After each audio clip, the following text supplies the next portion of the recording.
혹시 요즘 이런 생각이 드실 때가 있으신가요? 왜 이렇게 사람이 줄어들었지? 예전에는 전화도 자주 오고 만날 사람도 많았는데 어느 순간부터 연락이 뜸해지고 모임도 줄어들고 혼자 있는 시간이 길어집니다. 그래서 어떤 날은 이런 생각이 스쳐 지나갑니다. 내가 세상에서 조금씩 사라지고 있는 걸까? 오늘은 이 감정의 정체가 무엇인지, 그리고 왜 50대에 이런 일이 벌어지는지 심리학적으로 그리고 데이터로 이야기해 드리겠습니다. 먼저 이것이 얼마나 보편적인 일인지부터 보겠습니다. 2025년 국가데이터연구원이 발표한 국민 살배질 보고서에는 충격적인 수치가 있습니다. 50대의 사회적 고립도는 37.2%. 이건 전 연령대 중 가장 높은 수치입니다. 위기 상황에서 도움받을 곳이 없다고 느끼는 50대가 10명 중 거의 4명이라는 뜻입니다. 더 충격적인 건 2024년 고독사 통계입니다. 보건복지부 발표에 따르면 2024년 한 해 동안 고독사로 숨진 사람은 3,924명. 그중 50대와 60대가 전체의 62.9%를 차지합니다.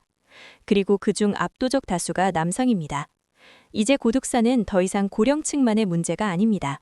중년의 문제가 되었습니다. 사회단체 참여율도 봐야 합니다. 2024년 기준 52.3%로 1년 사이에만 5.9%포인트나 떨어졌습니다. 특히 동창회 참여율은 무려 11.8%포인트가 한 번에 급락했습니다.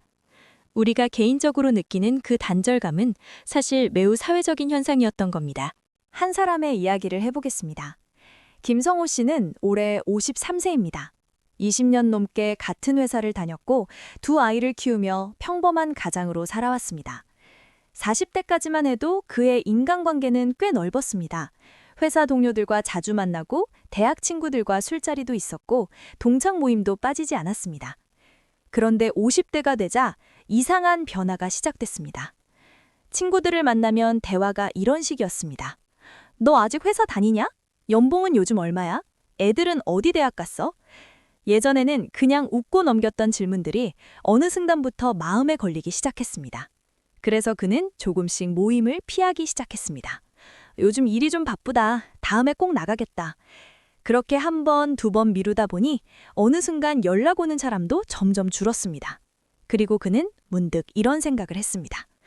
내가 세상에서 조금씩 사라지고 있는 것 같네. 이 이야기가 낯설지 않으신 분들이 분명히 계실 겁니다. 그렇다면 왜 이런 일이 벌어지는 걸까요? 많은 사람들은 이렇게 생각합니다. 그냥 나이가 들면서 사람 만나기 귀찮아진 거 아닐까? 하지만 심리학자들과 사회학자들은 전혀 다른 설명을 합니다. 첫 번째 이유는 인생의 격차입니다. 40대까지는 대부분 비슷한 길을 걷습니다.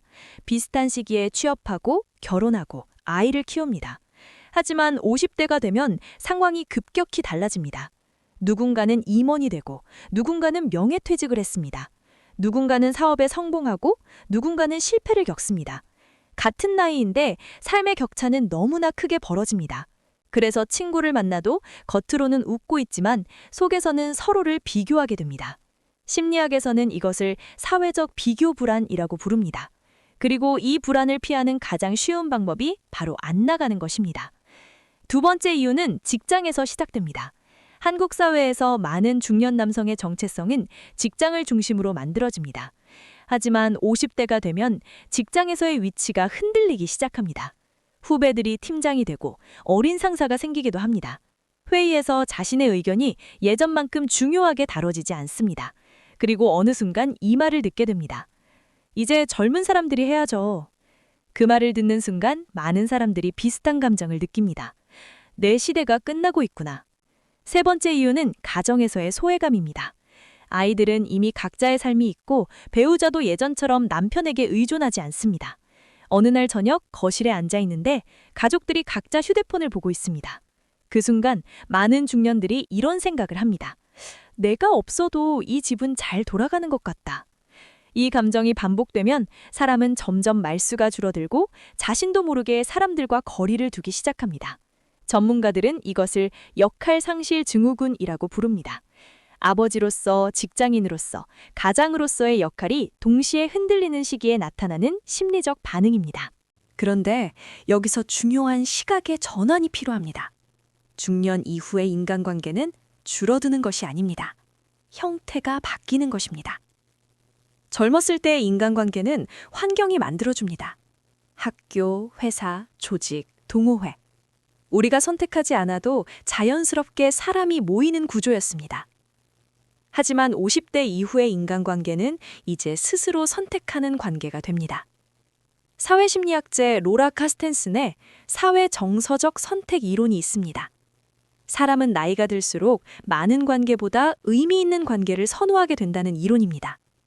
즉, 사람이 줄어드는 것은 능력이나 매력이 사라져서가 아니라 우리 뇌와 감정이 자연스럽게 진화하는 과정입니다. 어떤 분이 이런 말을 했습니다. 50대가 되니까 사람이 줄어든 게 아니라 정말 필요한 사람만 남았다.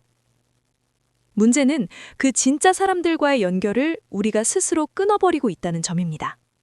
그리고 그 단절은 생각보다 훨씬 큰 대가를 치르게 합니다.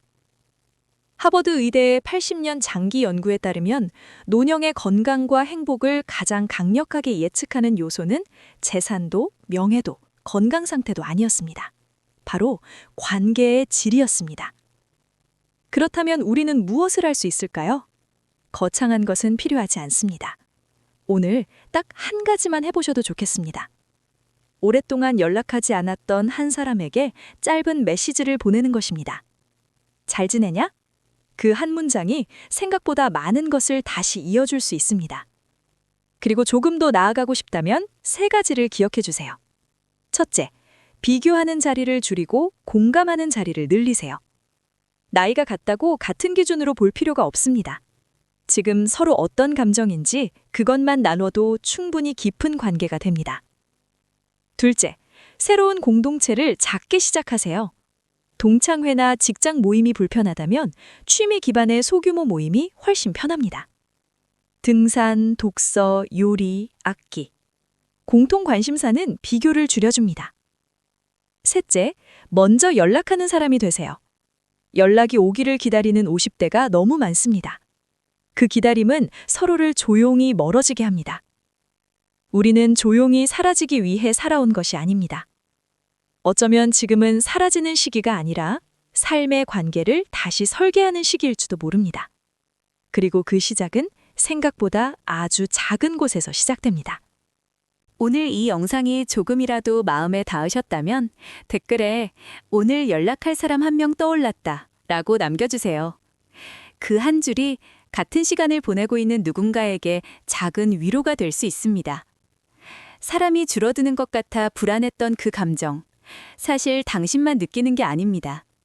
지금 이 영상을 보고 있는 수많은 분들이 똑같은 자리에 앉아 있습니다.